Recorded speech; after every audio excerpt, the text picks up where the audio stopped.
now known as Da Nang in Vietnam, the harbour was a safe haven. The mission was in desperate need of fresh supplies and time to recuperate.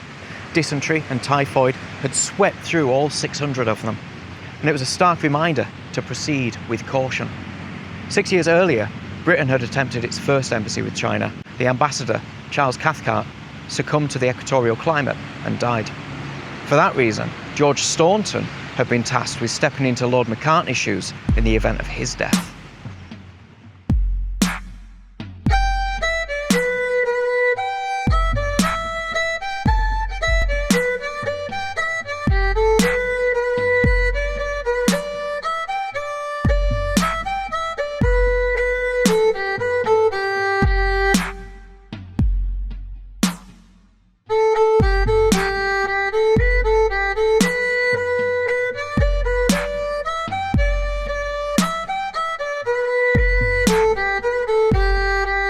So little is known to the Europeans of the Kingdom of Cochin China that every piece of authentic information respecting it may be considered as valuable.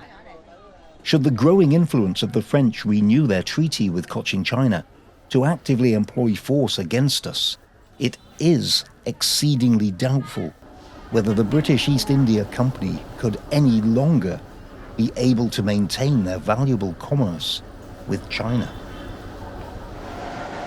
Getting supplies was not an easy matter. When the locals saw so many tall ships all together, they were filled with fear and ran away. There was a Portuguese ship in the harbour, captained by Manuel Duomo. He said that they wouldn't have any luck in getting anything from the market because the country was in the grip of civil war. But the British persevered, and eventually things got a bit better.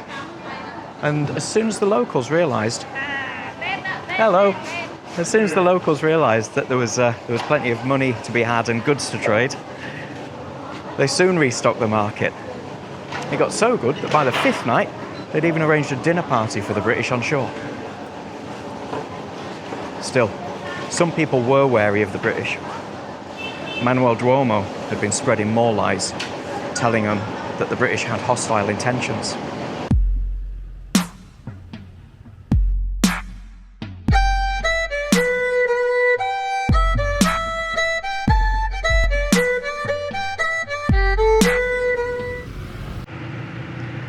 Thankfully, the British and the Cochin Chinese were still able to communicate using writing, because this area still used the Chinese writing system.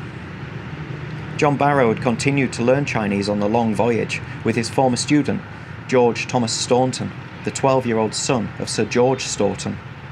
And they were helped by 2 Chinese priests. And although they didn't speak English, the enthusiastic polyglots were able to learn more and more about Chinese language and culture by speaking Latin.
In the neighbourhood of Turon, we observed several plantations of sugar canes and tobacco.